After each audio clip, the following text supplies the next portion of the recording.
Like so many of us, Tom Frederick has a wide range of interests. From sports, to books, to movies and classic television. The 66-year-old Sioux Falls native has no shortage of hobbies. But while his passions are mainstream, the meticulous way he approaches them sets Tom apart. I've written down every book I've read since 1985.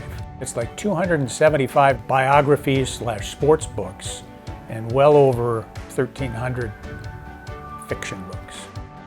When I'm at the gym, I get a ball, and it's the first thing I typically do to loosen up is shoot 100 free throws. I'm closing in on 12,000 attempts now, and not quite 11,000 makes yet. Tom's attention to detail and unwavering discipline have not only made him a 90% free throw shooter and one of the most well-read people you'll meet, those traits have also helped Frederick become one of South Dakota's signature sportscasters, highlighted by his quarter-century run as the radio play-by-play voice of University of Sioux Falls athletics.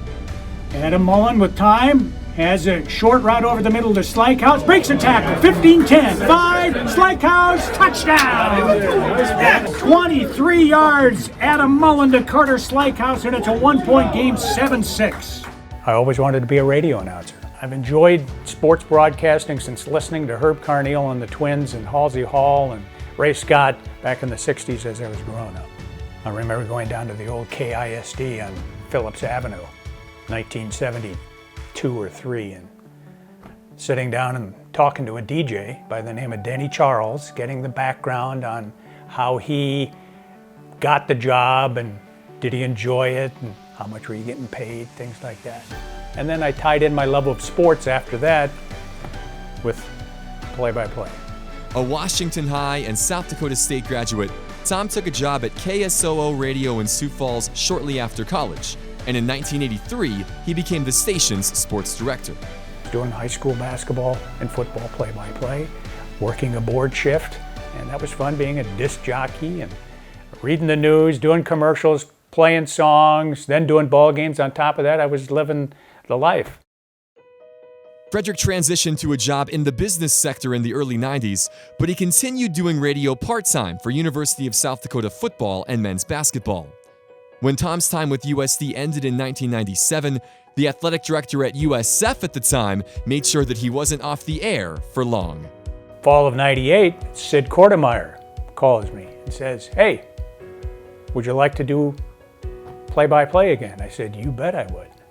And after having home games 60 miles away for 6 years, this was great. It just fell into my lap. It's the Cougars. I grew up on Menlo Avenue, right across from what is now the Stewart Center. It's been a blessing to me. I thank Sid every day I see him for hiring me.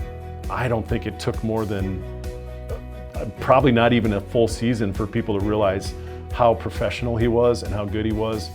Since joining the USF radio booth for football and basketball in 1998, Tom has provided the narration for a golden era of Cougar athletics that's included a run to 6 NAIA national title games on the gridiron and a Final Four appearance on the hard courts. People around the conference now in the Northern Sun talk about him being the best in the business, and I would hands down say that's absolutely true.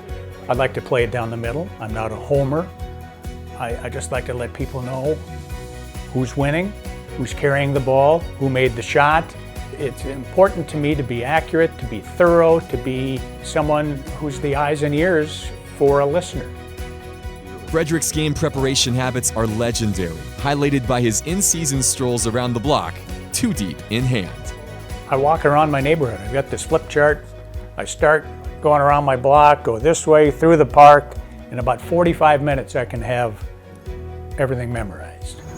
Right guard will be 76 Jerome Jackson. A lot of guys don't do that memorization, but I want to have their name and number associated in my head, so when I see it happen on the field, I can immediately tell you who it is without having to, 47 made the tackle, that's whoever it is, you know. Memorization is key for me, and it keeps my mind sharp at the age of 66. You got to do something to keep, you know, the wheels greased upstairs. Tom retired from his full-time job a few years ago, but he has no plans to take off the headset just yet.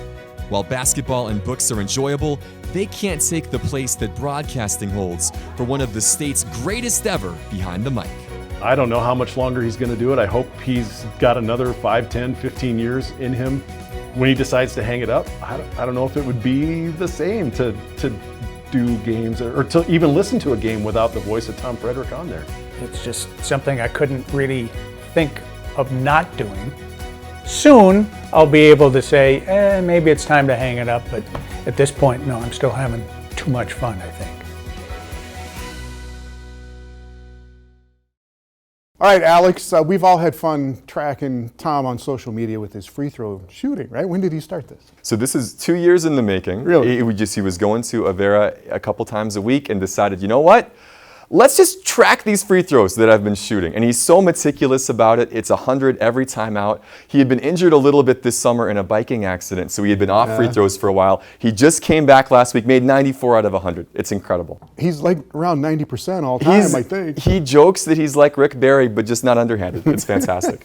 All right, what did you learn from Tom in 2006? What's that story? So that was special for me. So I was a senior at USF at the time. For my senior project, I was going to do a documentary on the Cougar football team. And Tom and Sim Hyatt allowed me to tag along with them on the road. And so it was so fun to watch them go back and forth in these car rides to Nebraska Wesleyan or Dana College or wherever we were going, and see them banter back and forth with trivia and memorization of the two deep. And that was such a unique experience for me to see what the preparation side looks like. And then to go into the booth with them and see him chart out play by play what is happening. There are things that he did, again, this is 20 years ago, that I still use today. You know, and he's such a meticulous planner and does this so well. But still a subconscious influence on you, I'm sure, today. Right? Not even subconscious. Like I saw what he did and like, okay, he's really good at this. I want to emulate what he is doing, and I still do it today. All right, appreciate it. Alex Heinert. Our thanks to our sponsor, Build Your Base with Beef. And you can check out YouTube and social media channels to find all of our stories from Midco Sports Magazine.